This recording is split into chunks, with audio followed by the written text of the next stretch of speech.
Welcome to the Living Springs Q&A podcast, where your questions are answered live every week by the pastors of Living Springs. Thanks for tuning in.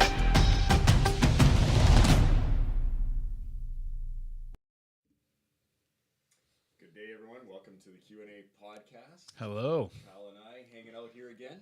Your voice is low. I'm going to go check that. You can turn me up a little bit. I'll try and talk louder for a second here. I think you're probably zeroed out, to be honest. We are missing. There we go. Welcome, everyone, to the Q&A podcast. I'm Blake, and this is Kyle. We are missing a couple of people today. We got sickness going through our staff at the moment. So yeah, I think Airdrie, period. If probably. you're talking live, because I feel like I chat with every circle in my life, and they're all sick. Yeah. Yep. So the fall flu is back. Yes, and with a vengeance. Yes. My wife said even like on her nursing floor, either there's a bunch of nurses that are missing, Okay. or they're coming as able as they can, and like the whole team of them is like having continuing symptoms, and so they're all masked up and all that kind of thing, because somebody's got to show up to nurse. Yeah, totally. But yeah, so it's wild. So just Kyle and I, this is our Q&A podcast. Yeah. And we got some exciting news. I was going to say it's our Q&A podcast for now. For now. You've got less than a month left of this podcast, and I'm saying that just to scare you.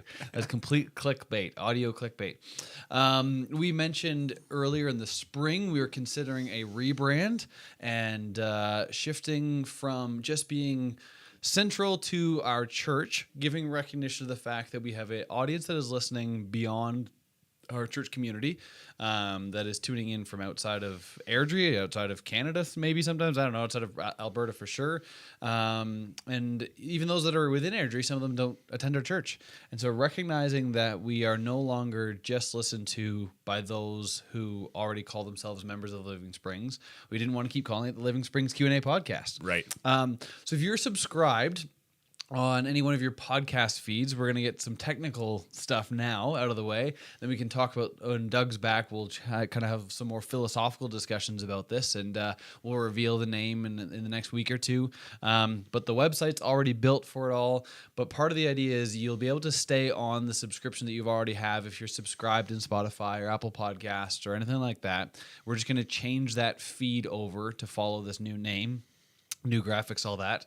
And you'll still be able to access it through our church website, as we're still the pastors of this church, but we've also got a new website being built or done being built that will also be accessible. So you can still ask questions in the same avenues you'll always Absolutely. have. Yep. The primary format of this podcast will still be Q&A episodes week to week, but our long form teachings we've been doing, we may see more of those come into this podcast. We may, down the road, things we've talked about is being able to interview somebody over something, and widen up just being a Q&A feed to meet kind of where we're hoping to bring it, as well as recognize the community that surrounds it.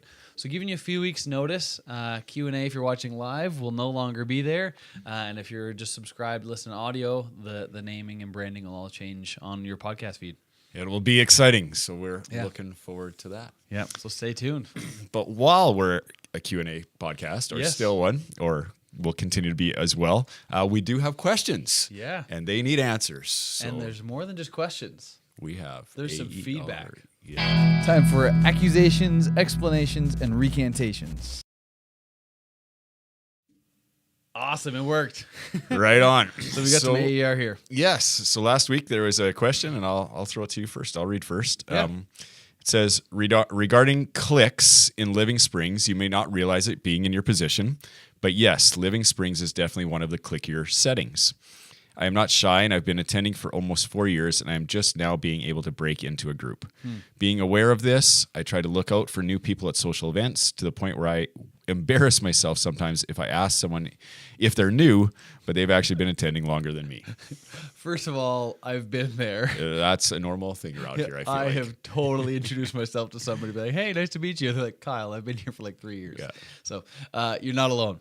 I want to commend you to the highest degree I can for taking that experience and then saying, okay, well, I want to make a difference for it. I'm not saying that people wouldn't be justified in being hurt and being apprehensive otherwise, but I love that you said, this is how I felt. I didn't like it. I want to make sure that others aren't that. So I want to commend you hugely for that. But then also say, I'm sorry. And a lot of the things that we talked about last week do come to mind of like, I think there's a natural propensity towards clickiness in churches that I don't think is a bad thing if people are excited to be around one another. So we only get so many opportunities. Like it's not the church community that I grew up in where it was like church Sunday morning, church Sunday night, Bible study Tuesday, kids Right. ministry Wednesday, and then a potluck or at somebody's house on Friday. Like that was the kind of church community I grew up in. So I do feel personally, there are times where I get into a conversation where it's like, I only see this person every week at best, if not by time schedules work out every other week. Yeah. Like, can't believe I get to see so-and-so. That I say, I recognize that happens, and I'm not trying to justify it, just saying I think that's where it comes from. I don't think it's an exclusivity as much as an excitement. And so we've talked about ways, even since last week's episode, about ways we can kind of shift in different environments. I had some good chats with Loralie about maybe ways we can disrupt that. Mm-hmm. And maybe we as a staff need to find ways we can converse about discussing that within our gatherings. Yeah. But in the meantime, just huge props for how you've navigated that. And I hope we can grow better as a community at that. I think just looking at time frame here, this person says they've been attending for almost 4 years. And I just think of what has happened in the 4 years and COVID being the biggest church disruptor. Yeah. And there was, we're not the only church in this for sure. There was a lot of church shifting where people started looking for other churches or attending different churches. Yeah. And I do feel like in a lot of ways, we're a very different community than we were pre-COVID. Yep. We have different people that I consider our core people are the people who are here most Sundays, things like that. Yep. COVID was unique in that we were only allowed to have so many people in the building. Yep. So I do feel like we fought really hard intentionally to build community. Yep. But the result of pushing hard to build community, one of the consequences that always happens is that you build community. Yes. And people get to know each other and they get to be close friends. And now that, COVID's over, it's been over for a couple of years now or whatever. Yeah. Now we have more people coming, but those people who have all made good friends have made good friends. And right? they want to see them. Yeah. And like you say, you only see them so often, you want to hang out with them. But it is different being the church. Yeah. Like I think there's, I was thinking about this morning because we actually talked about this in our staff meeting, but I think there is an obligation to when I come to church that yes, I want to hang out with my friends and I want to have fun and I want to be fed. Yeah. But if I'm a believer and I'm walking this out, then I also need to be living out, which, our mission statement is imaging Jesus by becoming love. Yes. Right? We love Jesus and we love others. Then we need to be intentional about that. Yep. And it takes effort. Yep. And I think that's where we as leadership, and I'm glad that you've already had these discussions with Loralie, and I know Laura has been on them, yep. Because the original question was about women's ministry, but I think it goes into our whole church, is that hopefully our staff and our leaders help our people model Christ in that, yep. and that when we come in this building or we do anything or we're representing Living Springs, that we would be on mission as much as we are about being fed. Yep. And that is probably the tension and the balance that will always be there, yep. is when do I get to be fed and when do I have to be on mission? Totally. But probably both always end, yep. right? Yep. So yeah, I think I'm glad the questions have been coming about the clickiness, because you're right. I love the person who said, maybe we don't see it in our position, and absolutely, this is probably the position where we'd be the most blind to it. Yes. So we need to be challenged. We need to be helped, and hopefully we can then in turn help our people to grow in this area and be the body of Christ that we want to be. Totally. Yeah. Totally. Awesome. Well, that is our AER for this week. Although I'll recognize again, just in case the person's waiting for the feed, we did have a comment specifically to Doug that last week we pushed it, and I'm sure he'll be ready by next week. He's not here. He's on either a new virus or a second iteration of the same one. Maybe he read the question and he's just ditching, and he doesn't want to face it. So if he's gone next week, you can just know that your question, you've got him. But we've got it sitting there, so just in case you're listening for that, we've got that coming up. All right then, Blake, I'm glad you read first, because now I get to toss this one your way. All right, it's perfect. All right, could you please explain what Romans 11:30 to 33 means for each of you? Do you want me to read it first, or you got it? I got it, so I can read it. Deal. I'll give it a little context. I did read ahead last week when we were doing questions, and I saw this one coming. So I read it this morning, read Romans 11. Romans 11 is an interesting chapter. Paul is describing Israel and the Gentiles and how they can be part of God's family. When he gets down to verse 30, he makes these remarks. He says, "For just as you were at one time disobedient to God," he's talking to the Gentiles here, "but now have received mercy because of their disobedience, so they," speaking to Israel, "too have now been disobedient in order that by the mercy shown to you, they also may now receive mercy. For God has consigned all to disobedience that he may have mercy on all." The depths of the riches and knowledge of God. I guess that's the next part that probably doesn't need to be part of this discussion. Just a little bit of doxology there to end the chapter. All right. So I will start by saying Romans 11 for me has always been a hard chapter. It is. And for everyone, I think. And I could be totally wrong on this, but this is just Blake's opinion. I feel like Paul is confused in this chapter even. Right. I honestly do. I think Romans is, to me, again, so now you're getting Blake's opinion about the book of Romans. There is massive theology here. Like Paul really lays down some stuff that we, for the last 2,000 years, have really, it's been the bedrock and foundation of a lot of our theology, right? The rest of his letters kind of always mimic back to Romans. And Romans, as I understand, is one of the earlier kind of books that he wrote. So I feel like even as you go on, then he explains it better in some of the other books or letters he wrote, of course. He wasn't writing books, he was writing letters. But this Romans 11, I feel like he knows that Israel is God's chosen people. Right. But he is fully aware that Jesus has opened the door to the Gentiles and that all they need to come in is faith. Right. Which is a massive contrast to what Israel had believed before, that if you were born of Jewish descent, you were in. You were God's chosen people, and that was it. Right? Of course, they were supposed to be obedient, but even if they weren't, they were still God's chosen people. Totally. And this has Paul kind of perplexed. He's like, okay, so I believe, and you get that through all of Romans, that he knows that it's by faith alone that you get in. Right? He goes back to Abraham. He talks about that in other books. Even in Romans, he talks about Abraham's faith. But then he looks at Israel, and in this chapter, he says, but they're God's chosen people.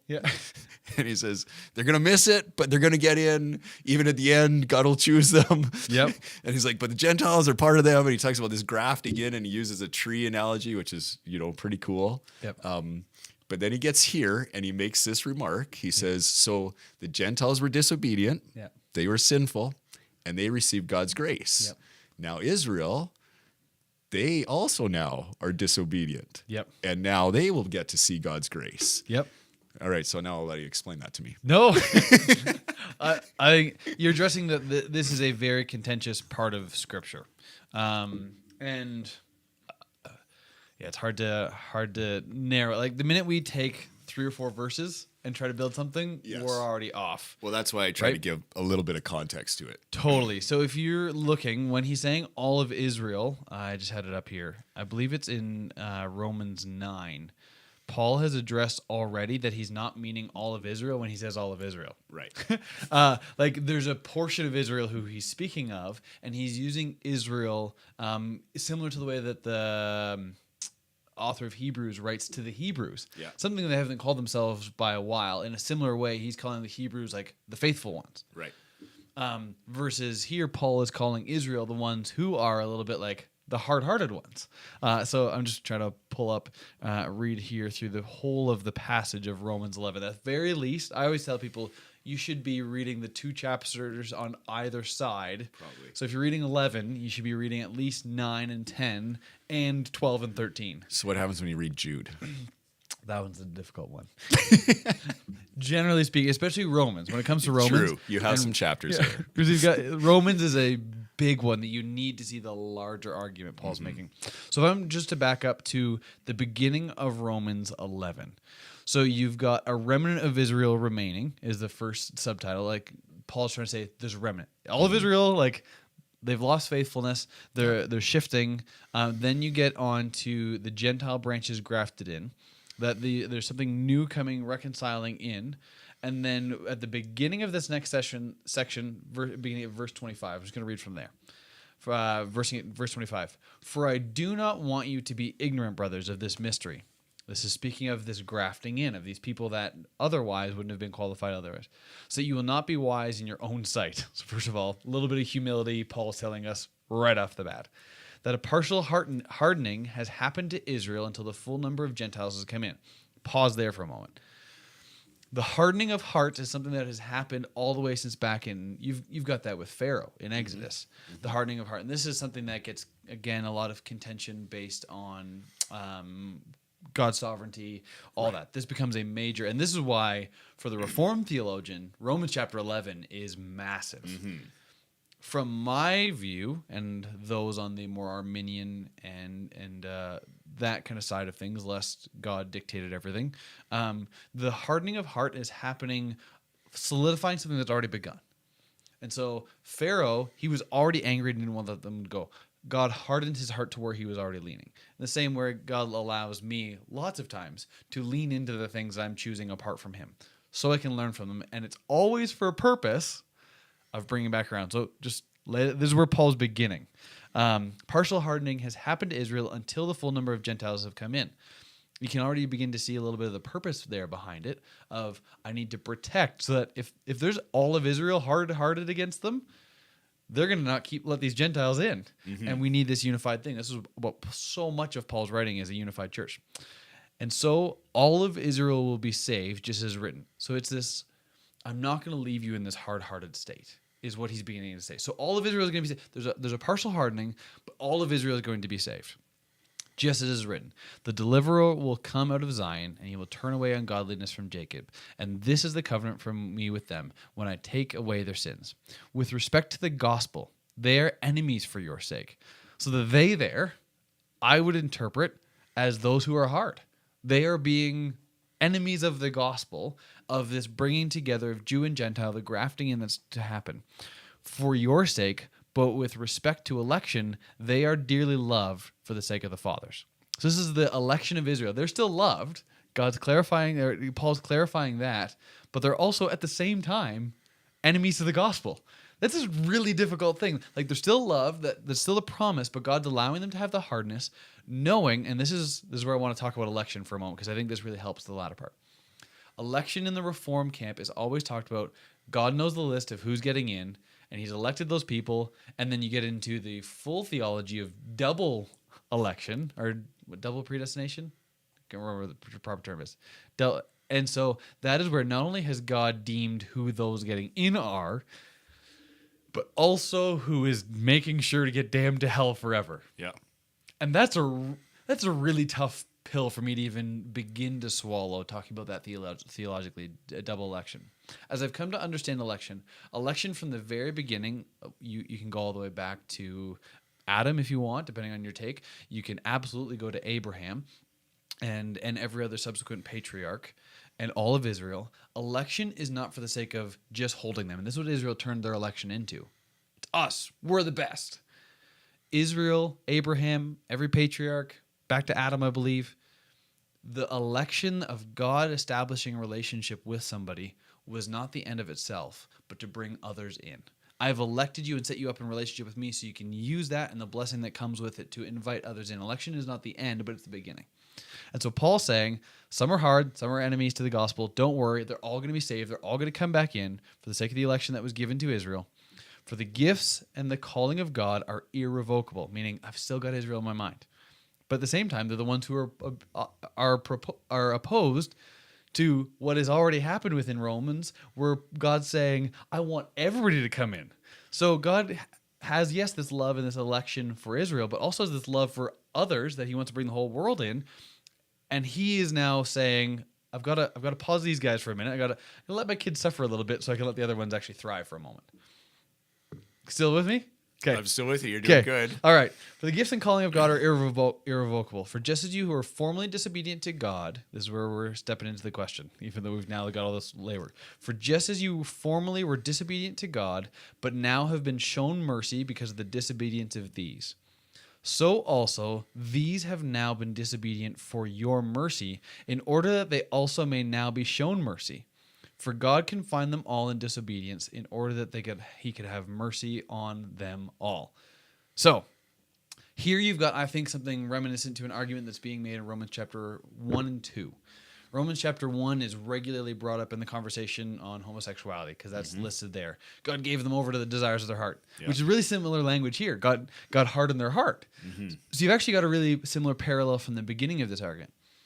But what most people do is they follow the stupid chapter markers in our Bibles, and they don't read into Romans chapter 2. Yeah. Romans chapter 1 is setting up this, I would, for lack of a better term, a straw man argument with the faithful who would be reading and hearing this letter at first. And he lists all these massive sins that he knew the majority of the audience wouldn't be struggling with. And the idolaters and the homosexuals and he lists all those. And what Paul's doing from a literary standpoint is trying to rile everybody up. Yeah, those people are filthy. God gave them over to that because they suck. Is the emotion that he's evoking in chapter 1. And then we go, oh, there's number 2 there. Done my devotions for the day. From a literary standpoint, Paul's argument comes in, and chapter 2, he hammers then, and you all were the same, and you needed grace, and you've been shown grace beyond what you could ask for. Yeah. Oh. And all of a sudden, I have no moral ground to stand on because I actually am just in need of God's grace. So that's what happens in Romans chapter 1 and 2. So when we come here to 11 and 12, and this is, I think, another significant turning point in the letter, I think Paul's making a similar note. He's saying, okay, Israel, you've got a favor for you, but God's grafting all these other people in, and they quickly get their hearts like, oh, I don't know if I want this grafting thing, which is human. Like, this is our thing. God promised us. And she says, actually, what I see, and he plays off this rejection of Jesus as the Messiah, going, see, look at all those faithful people who should have seen it, and God's allowing them to harden their heart. And he's leaving them in their disobedience, the obedience to see the work of God, I believe, would be the way to interpret it. He's leaving them in that to make space for these Gentiles to get settled. You could even look at potentially the context of Rome. Depending on the dating of Rome, if you've got one of the later dates of Rome that some people argue for, all the Jews had been kicked out of Rome. Yeah. And now the church of Rome could be majority Gentile. Yeah. And so Paul's quickly calling, hey, by the way, we've got to do this melding here. And these maybe even smaller group of Jewish people are going, oh, but this is our thing.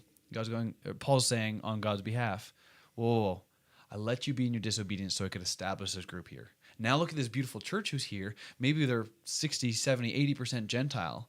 These people wouldn't have been here if your hardness of heart was in charge.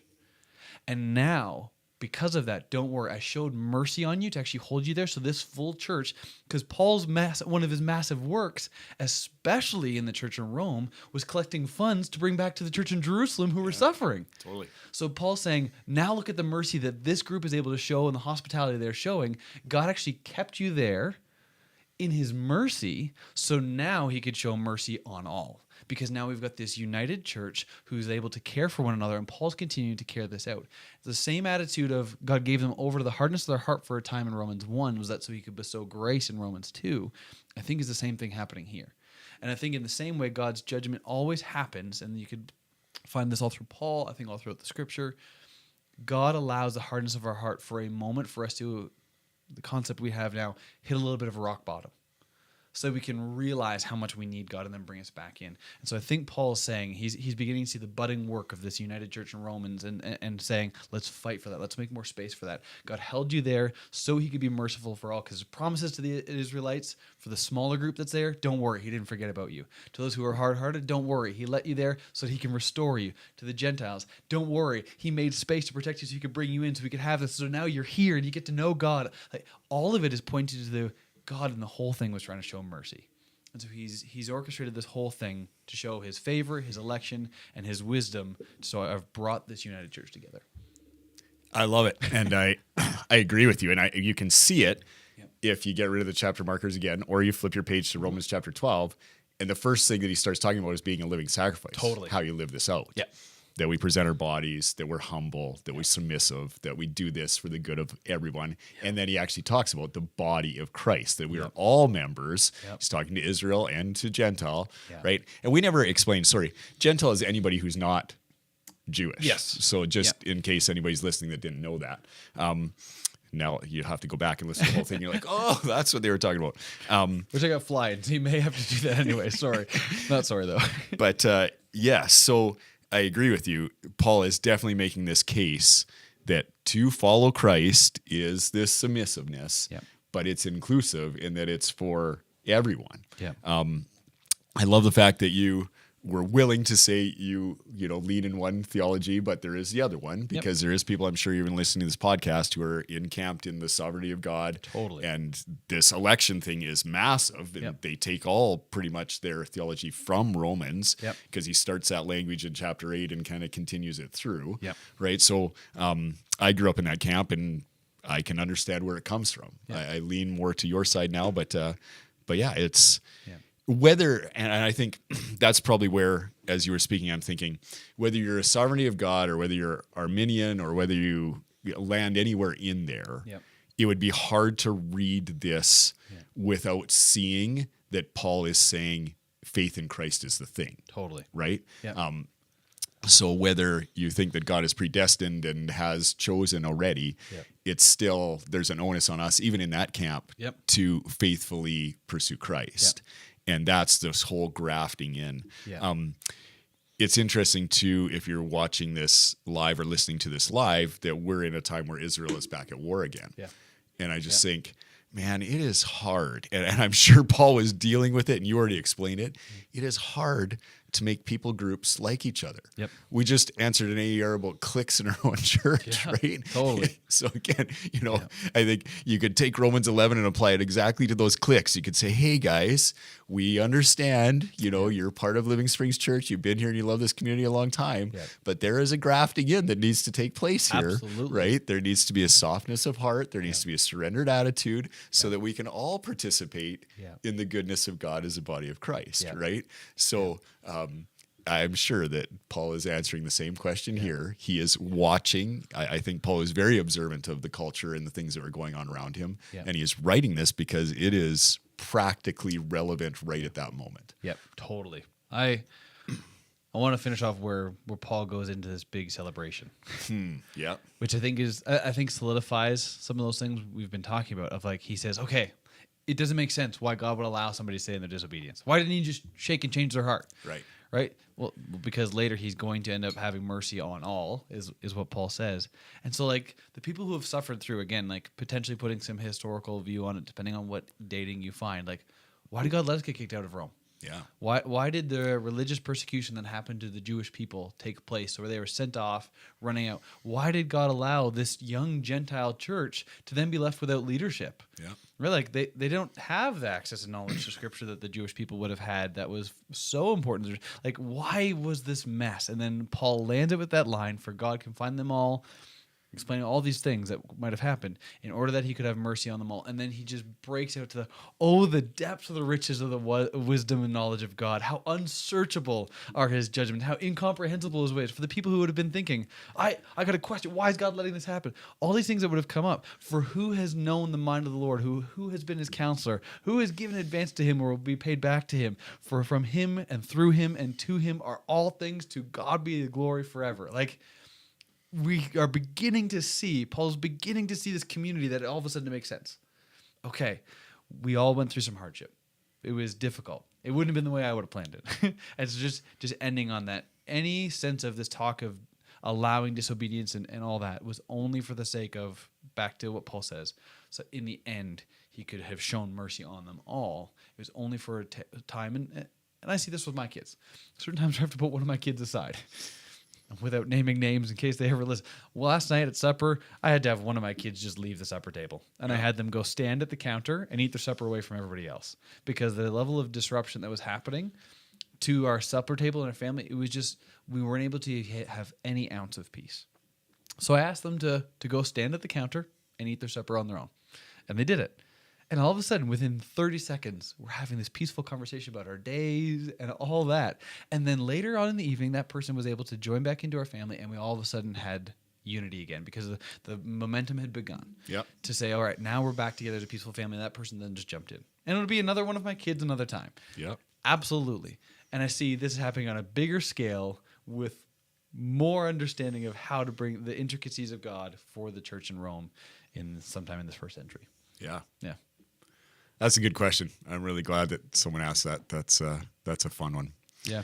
Lots of understanding there. And I think lots of grace. Yep. Like I think like I said before, as I read this, I have grace for Paul. I'm like, Paul is trying to lead this thing.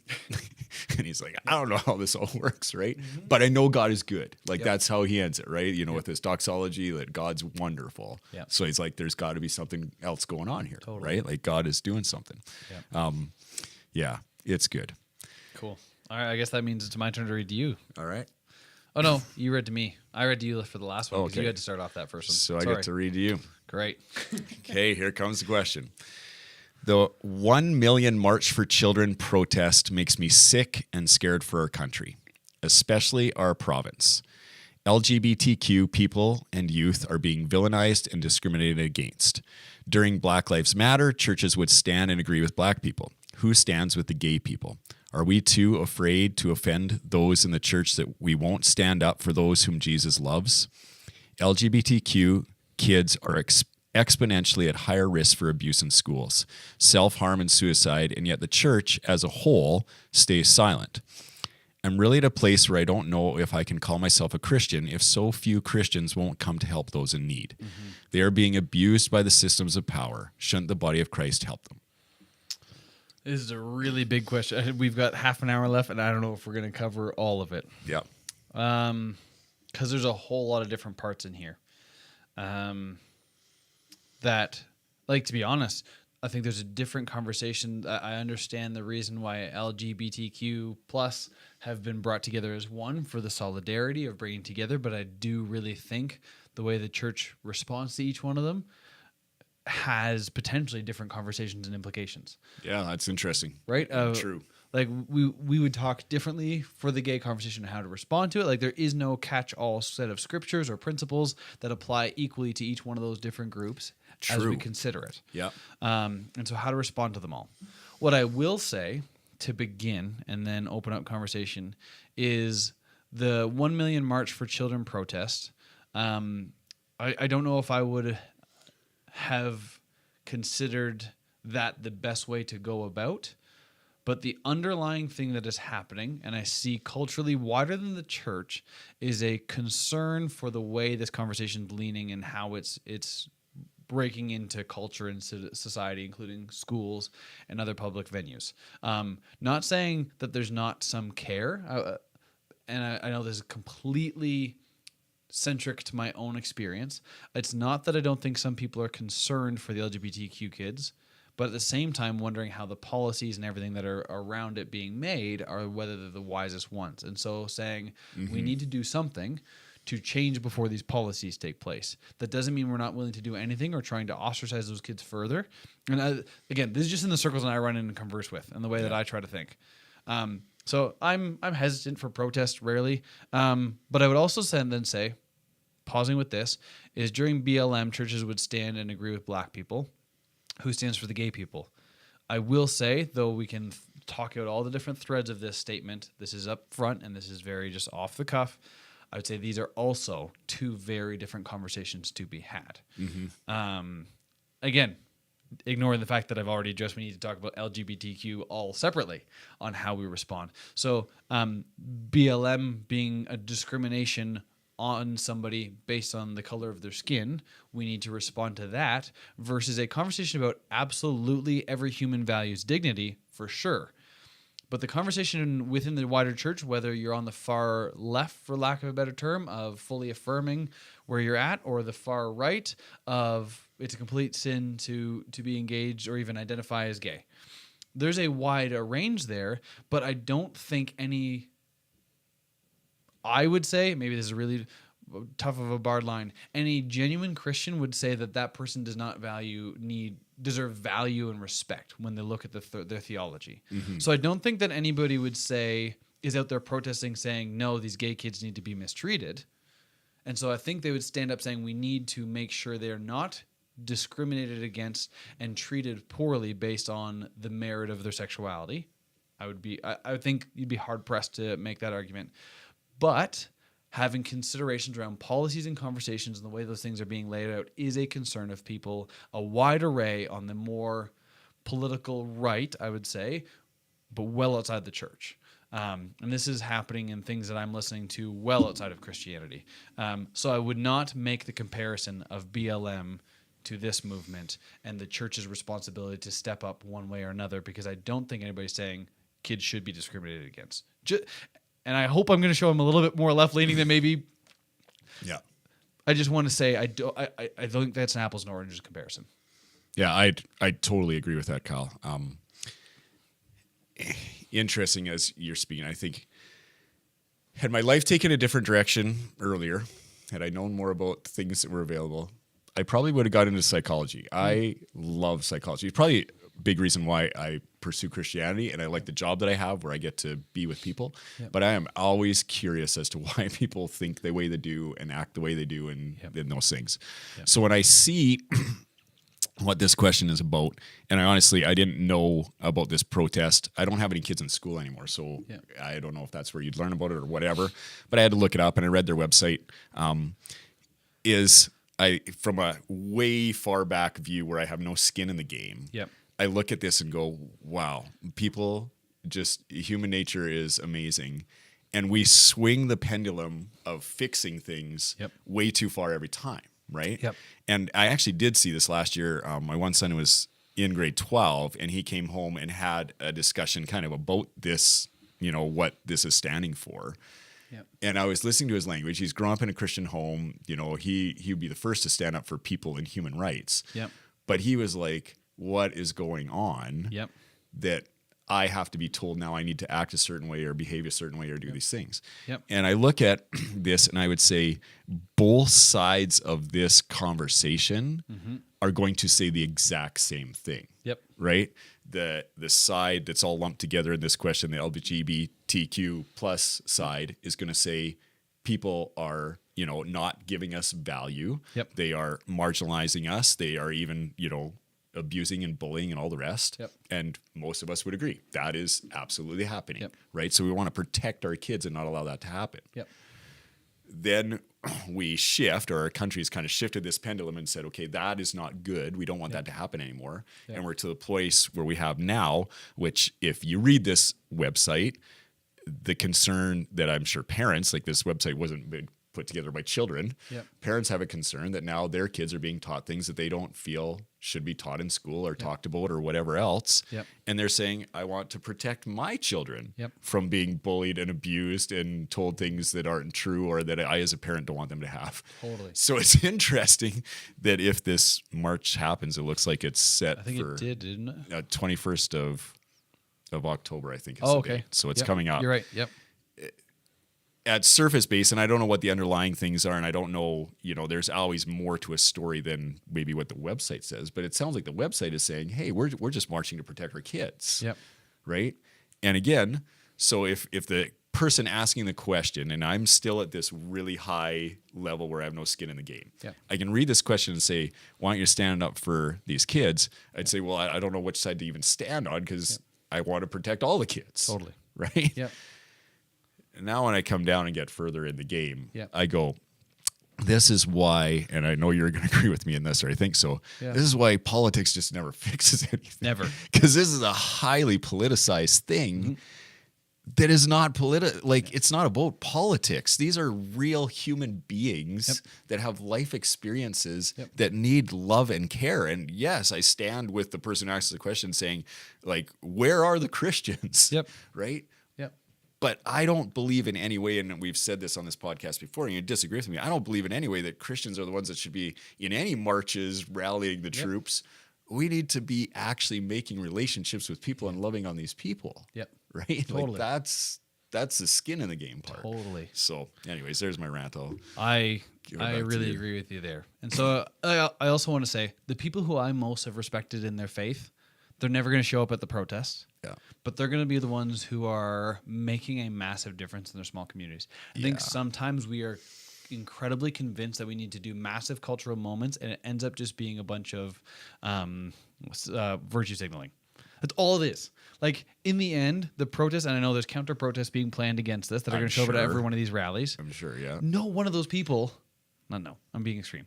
Very few of those people are ever going to go talk to an LGBTQ kid, period, on either side.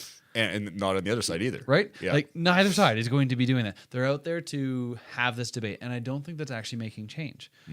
Versus, I think what we need to realize is we have a lot of people who are in a genuine care. This was a mind-blowing statistic when I heard it recently. It was like 70 or 75% of evangelicals in the States, congregants, are affirming of same-sex marriage now. Wow. Which years ago that would not have been the case. No, absolutely not. So if that's the place where the most evangelicals are, I think you've got a major consideration to have to weigh to realize these loud voices are very likely just the vocal minority. And the other 75% of people who are already affirming of those, of the gay, again, let's start dividing this conversation up, the lesbian and gay kids, are saying, I'm there, I'm supporting them, I believe in them. That's a different thing than saying, I don't think I want a public school teacher talking about this with my kids. Yeah. And I do feel like those are two things. Like we could actually split that out. And I would say, you know, again, I don't know everybody's heart in my church or anything like that, but I would say here at Living Springs, you probably just were talking about our population in the last few sentences you just said. Totally. I think our people, you know, when I can just think of my family alone and think that is probably happening in other families because of what I believe about the people that I have a relationship with and know. Yeah. Like we told our kids, you know, within the last few years when this is all coming and happening, like we love people. Totally. And we don't care whether they're, you know, black. We don't care if they are a different, you know, whatever this question all encompasses, right? Yeah. We love people. Yep. And I think my kids have done a good job of that. Yeah. And I think we as parents are trying to do the same thing. Yeah. And I would say our church family is probably doing the same thing. Yeah. But that is a different thing, like you said, than now accepting what the policies of the school might be and what is being taught in my classroom. Totally. That is a different And so those are two major conversations, different majors. And again, you can break that up per set of letters. Yeah.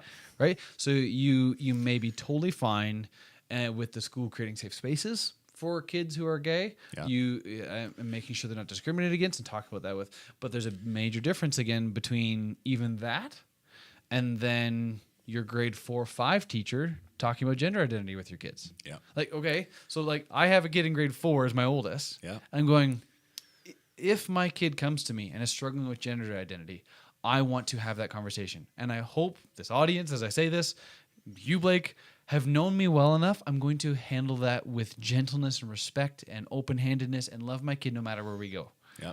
I hope that's the plan. I hope that's where most parents would land, that they're going to be challenged. And I know of the horror stories where that's not the case. Yeah. And that's real. As you say that, I'm like... Totally.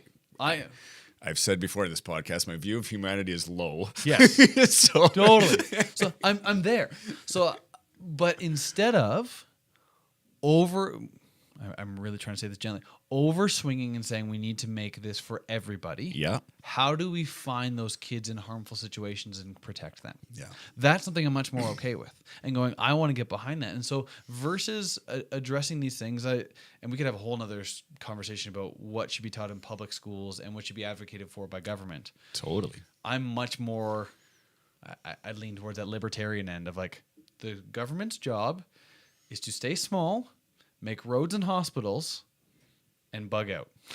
Well, and that's more where I land. As you say that, I think of, I was having this discussion during Thanksgiving, which was this past weekend, with a few family members about public schools versus Christian schools, which is a different question altogether. For sure. But I had said in that conversation that early in my life, I believed what my parents had taught me is they put us in public schools because they want us to be the light of the world. And they did not want us to hide away from the world in a Christian school. Now, I'm not saying that is generally all the reasons for being in that. I'm just saying that's what my parents taught me. That's what we did with our kids.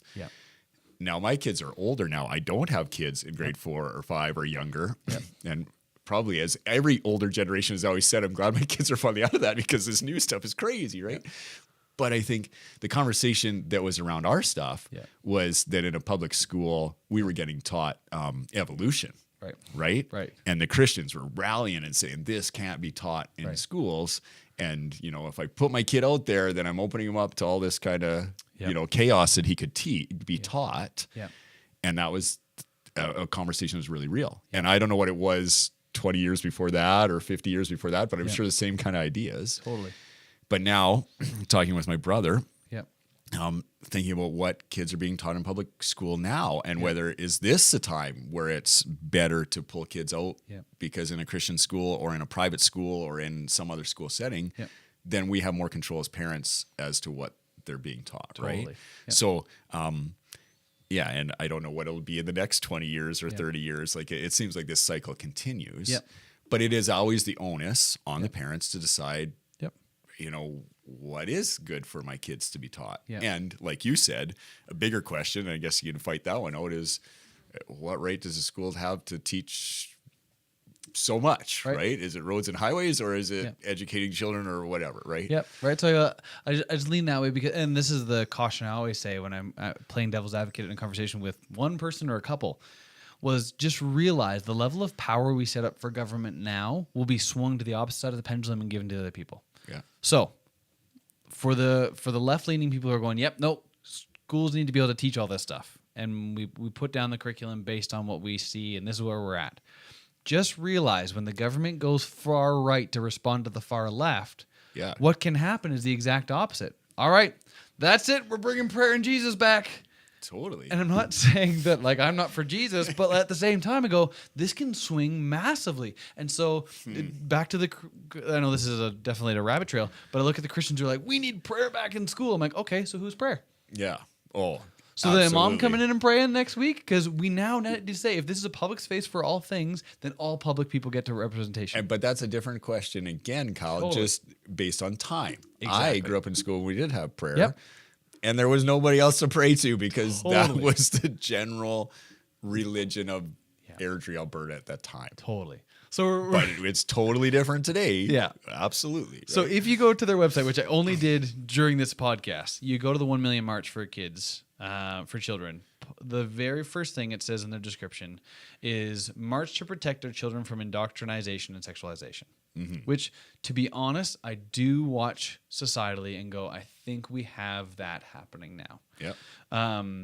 Now, I'm not going to respond in protest, but that is a separate issue than saying there are kids who are hurting and we want to help them.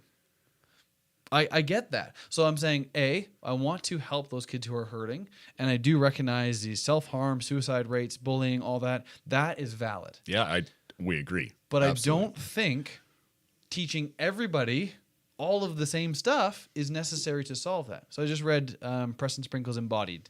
I have never been so frequently in the end notes of a book as that one. Every single time there was a little ostracized number, I'm flipping back to the back. I actually kept a bookmark in the back of the book as I was going back to it. Because he was studying so many different things. Specifically on the concepts of self-harm, suicide, all that. These are absolutely true statistics.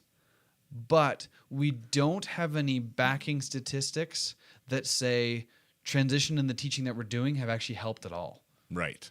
The rates of self-harm and suicide amongst trans kids are almost identical before and after transition. Mm-hmm. And so I don't think the policy, the hammer that we're trying to solve the problem with, is actually addressing the issue for these kids. And we can, and both sides do this. We play the kid card all day long. It's for the children. We're marching for the children to protect them from these bad ideas. And the other side, but you're leaving the kids to kill themselves. Because it's kids. Because we respond emotionally and we evoke a lot of emotion in these arguments we try to make versus pulling back and saying, okay, first, I would say, are things as bad in the schools as we actually think they are? I don't know. Let's look at the curriculum. Let's talk to even what the curriculum says isn't even reflective of what the teachers are actually teaching. I do know there are teachers who are going, yep, I have to talk about gender identity. So I say some people just don't feel like who they feel like they may be. I've got enough teachers in my life. Well, that's fair. And I think that too is, I always think about policy. Yep. I believe, this is, again, Blake Hardy's opinion coming out, I believe policy is written when we don't have time, space, or effort to deal with problems correctly, which means on a personal level. Yep. So now there's too many people to deal with one-on-one. Totally. So I'll write a policy so that when this happens, when A happens, B is the response, and we can continue on, and everyone knows it, right? Yeah. But just because policy is written, there is still a human element. Yep. So policy is written, handed down to the teachers, Totally. and you could have a teacher who is pro whatever, and they will pound this stuff to whatever length. And when I say stuff, either side. Yeah. Or you could have a teacher who's totally like, I don't even care. Yeah. And he just kind of like flips through it one day in class and moves on. Yep. And your students, again, or your kids are the victims of whatever teacher you get. Totally. Right? Yep. And that doesn't even matter what the policy is written down. Yep. So there's so many layers to this as well. But continue on. And so I think the way the church has always operated, like we just got an episode of Paul's writing. Paul never advocates, so go storm the capital of Rome so we can get Jesus' ways put into law. That's not how he responds. He is arguing, and I think the whole of the New Testament argues for making communities of people who are loving and who are caring so we can slowly and patiently make a difference to the world that so needs Jesus. And I think that's what the church is called to be. And so whether you're all in on the concerns to march for the 1 million March for Kids, or you're the one who I love your heart in this question of like, but who's helping these kids? I think the answer is a community of people who love and love well. Because I think we have a diversity within this church of how we view how exactly theologically somebody should live out their sexual preferences. Yep. But you know what we don't question in this church? That person deserves love and respect. Absolutely. And so we create these places, whether it be homes, whether it be communities, whether it be churches, where we can welcome and we keep our ears attuned to where are the hurting people and we go to them. Was it Mr. Rogers, one of those figures like when crisis happens, look for the helping people, look for the helpers. Right. That's what I believe the church should be. And so absolutely, I think you probably would see a lot more Christians helping those who in need, but they're not the loud ones. Yeah. And I think we should be stirring up more Christians to be responding that way. I think that's our heart at Living Springs. I think maybe we do have some responsibility and onus or need to look for some opportunities. I've been considering this for one of our long-form teaching nights. How do we discuss this? Because honestly, Yeah. and I'm not saying the Bible isn't relevant or anything like that, but Paul lived in a dictatorship Totally. where if they had stormed the castle, Yeah. they probably would have just got stabbed and told to Totally. get out of here, right? Yeah. We live in a democratic society, and one of the things that we have the right to do is rally and protest. Totally. And it is the way that typically we lobby the government to make change. Totally. Right? So this march, when I looked it up on their thing, I was like, it totally makes sense. I'm not saying this from a Christian perspective. I'm saying it from someone who lives in Canada. Yep. This is the way we protest and say, I don't like what's happening in school. Yep. Now, I personally, as a Christian, don't think that's the way we should make change. I'm totally with you in the community side where you said that, right? Yeah. But I just want to make that clear that it doesn't surprise me that this is happening. Yep. And built on the way our society is built, Yep.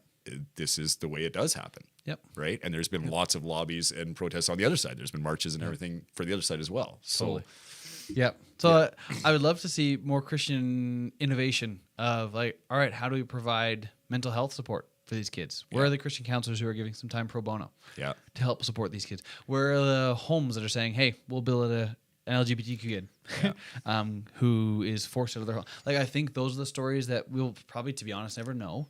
But I'd love to see that more of those are happening because I think that's the way forward, not policy for either side on this subject or anything else. I know we've really talked about this question widely, and I just see our time quickly running out. That I understand your heart and your frustration. I'm really at a place where I don't know if I can call myself a Christian. Or to be honest, there's no part of the New Testament I've identified with more in the last few years than watching the wider Christian culture and thinking like when all these people leave Jesus, and Jesus looks at the disciples and goes, "So you guys leaving too?" And Peter goes, "Where else would we go? Yeah. You're the one who has the words of life." And I feel so frustrated with my brothers and sisters in the wider Christian culture. I really do. Yeah. And that has left me with thoughts of how do I even continue to pastor in this environment? I'm so thankful for Living Springs being the space that it is, but I go, but I'm just looked at as one of those crazies. Yep. And I go, but where else would I go? Like, Jesus, you're the one who has the keys to life. And so I try to live faithfully as much as I can. And so I understand that hurt, but look for the helpers. Watch those stories. Let's be a part of this community where we can keep growing and learning. I know there's a lot that I've probably said that needs to be corrected and reinterpreted and help me know my blind spots, but I want to be there to help hurting people. Let's assume we're not going to agree on maybe exactly all the same points and exactly how to get there. But I hope you can hear in our conversation in our heart, we don't want to see kids hurt. Amen We to don't. that. We want to see kids loved. We want to see them restored and whole. And let's figure out ways that we can agree to disagree and agree to agree on how to help them. And I think that's what the church is becoming. And I think that I hope that's what Living Springs is. Never do I expect it to be perfect, but I think that's the trajectory we're on. Yeah, I agree. I think of that, this person says they're in a place where they don't know if they can call themselves a Christian. And I would say, yeah, depending on what you define as a Christian, right? In this question alone, if you're, if you believe that your Christianity allows you to protest and march and be unkind to people, I don't want to be grouped with that sect of Christianity or what that would Christian belief would be. I want to be part of the body that comes around and helps. I want to be part of the body that loves people. And I do know a lot of Christians like that. And I want to be with them. I'll call myself a Christian if that's what Christianity is, right? Totally. And I think and I hope that, people listening to this podcast would understand that we're pastors of Living Springs Church. And we love the community here. As you said, Cal, we're not always going to get it right. No. We might use this wrong language. We might be offensive. Because we are open to a lot of people, I know we have people in our church who would, be on a different side than what we are talking about even right now. They would be like, Cal and Blake are crazy. But I hope that when people enter into our community or when we go out like we're supposed to and enter into the community that's outside of here, that we're like, we put aside those, whatever my great opinions are. And I just love people the way Jesus wants me to love, that I would be surrendered and humble and do that. So I think there is help. This isn't an end all. Just because people march next week or whatever else is not the end. Christianity is still loving God and loving others. And it still wins. So totally, I have hope in that. Cool. We're definitely not going to get another question. And we got 2 questions. 2 questions, man. Blake, we normally fly through them, the 2 of us. We got 2 done today. Well, they asked the right questions, I guess. So hopefully Doug's back next week. If not, you can assume he's scared of a question. That's right. You can look forward to it. And only a few more weeks. Stay tuned for more information as we look forward to our rebrand. Thanks for tuning in. And send in your AER. I'm sure there's space for lots of it after what we've talked about. And we would love to hear from you. But thank you for tuning in. You bet. See you guys later. This has been the Living Springs Q&A podcast. If you have a question you would like answered or would like to learn more, visit us at livingspringsairdrie.com. Thanks for tuning in.